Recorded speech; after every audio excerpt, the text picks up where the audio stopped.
તો નમસ્કાર મારા ખેડૂત મિત્રો, તો આજના અમારા નવા વિડીયોમાં સ્વાગત છે તમારું. ને આજે આપણે વાત કરીશું તો કે એરંડાની ખેતી વિશે.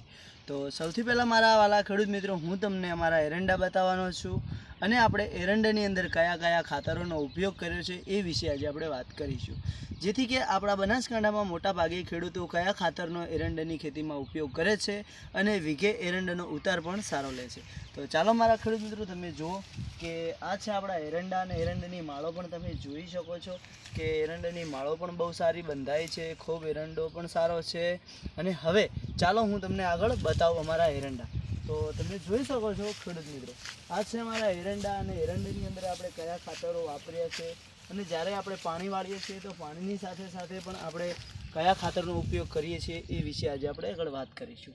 તો સૌથી પહેલાં મારા ખેડૂત મિત્રો, કે મોટાભાગે આપણા બનાસકાંઠામાં યુરિયા ખાતરનો વધારે ઉપયોગ થતો હોય છે અને અલગ અલગ એવા ફર્ટિલાઇઝર ખાતરોનો પણ મોટા ખેડૂતો ઉપયોગ કરતા હોય છે.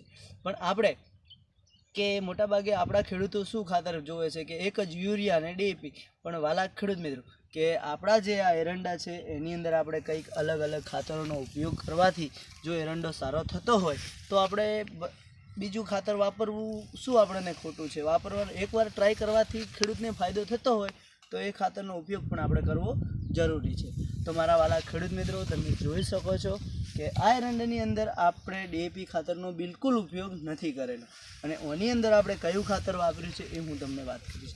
તો કે કોટાસ દાણેદાર જે ખાતર આવે છે અને કોટાસ જે પાવડર આવે છે, બંને મિક્સ કરી અને આપણે ઓર્ગોનિક જે ખેતીનું ભૂવસ્ત્ર જે ખાતર આવે છે એ ત્રણે આપણે મિક્સ કરી અને પાયામાં જમીનની અંદર દાટી દીધું છે.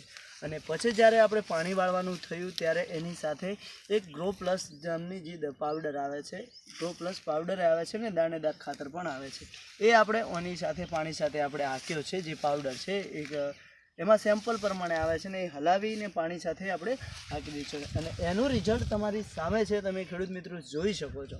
તો વાલા, કે અમે ગઈ વખતે એક વીઘાની અંદરથી એરંડાનો 50થી 55 મણનો ઉતાર લીધો હતો અને આ વખતે અમને એવું છે કે અમારા એરંડા એક વીઘાની અંદરથી 60-70 મણનો ઉતાર તો આપશે જ અને એ પણ અમે તમને કે બતાવીશું વિડીયોમાં. તો આજના વિડીયોમાં આટલું જ. વિડીયો ગમ્યો હોય તો કમેન્ટ કરજો અને લાઇક કરવાનું ભૂલતા નહીં. તો જય જવાન જય કિસાન. ને તમે અમારા એરંડા જોયા છે મિત્રો, તો જય બાબારી.